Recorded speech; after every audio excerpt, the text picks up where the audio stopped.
Everybody, today is Tuesday, January 2nd. Today's Rules Administration Procedures Committee is about to start. Madam Clerk, will you please call the roll? Chairperson Ron Mormon. Here. Vice Chair Emmanuel Yamas. Here. Alderman Edward Bugg. Here. Alderman Carl Franco. Here. Alderwoman Patty Smith. Here. All present. Okay, Alderman Yamas requests permission to participate in this meeting remotely per section 2-80 due to medical or emergency circumstances beyond his control that make it impossible for him to attend this meeting in person. So moved. Second. Motion by Alderman Smith, second by Alderman Franco. All in favor? Aye. All opposed? Motion passes 4-0. Madam Clerk, is anybody for public comment? No, we do not. Okay. First item here is approval of minutes, 23-0998, approval of the minutes from Rules Administration Procedures Committee held on December 5th. Motion by Alderman Smith, second by Alderman Bugg. All in favor? Aye. All opposed? Motion passes 5-0. Next item on the agenda is 23-1048, a resolution to endorse the legislative action program of the DuPage Mayors and Managers Conference for the 2024 legislative session. Good afternoon, RAP Committee. Happy New Year. Alex Voigt with the Mayor's Office.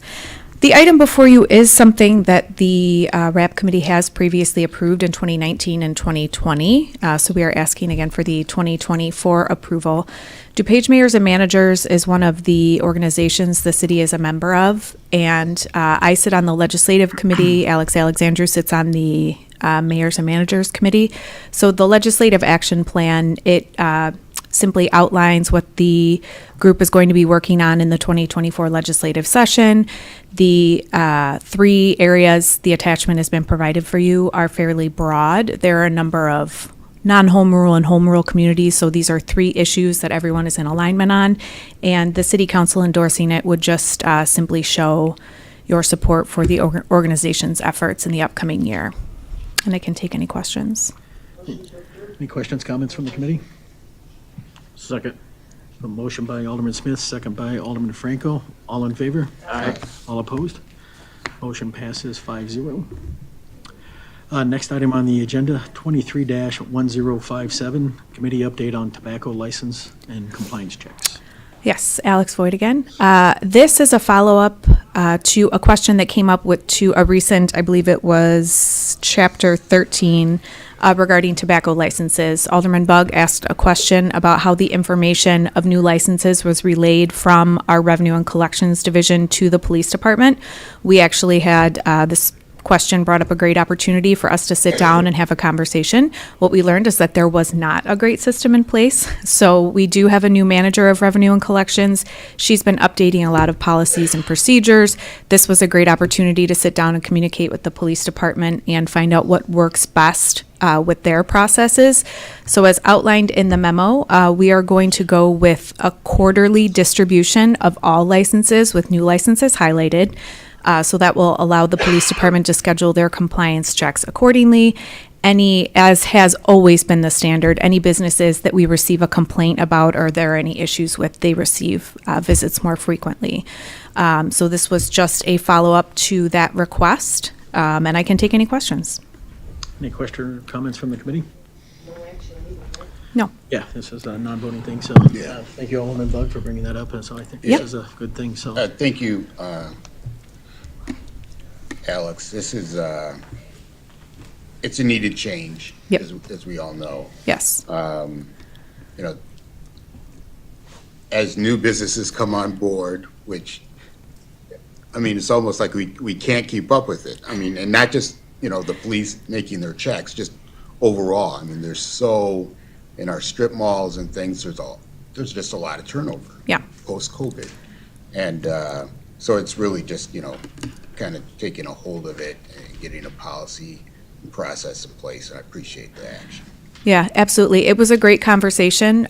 Nydia Molina is our new community-based prosecutor. She's not new. She's been around for a year, but it was a great opportunity for all of us to just sit down and work through what a reasonable process would be in terms of, and that included communication with the alder people when there are compliance checks and people either pass or are issued a citation. So you should be seeing more communication to that effect in the new year.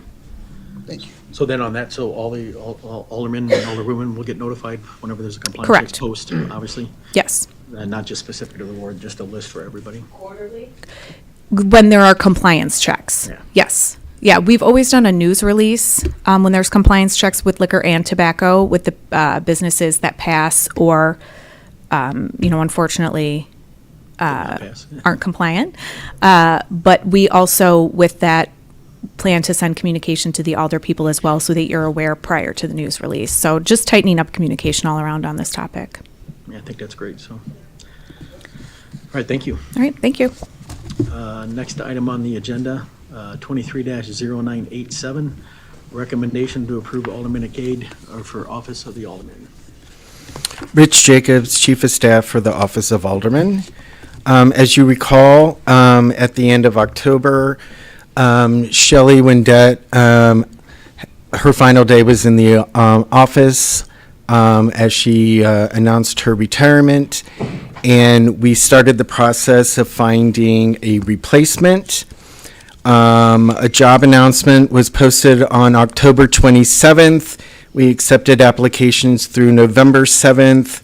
We received over 50 applications, both internally and externally, and I'm happy to report that next Monday, Ashley Huron will start as our new aldermanic aide. Very good. Happy to answer any questions. Yeah, go ahead. Sure. Sure.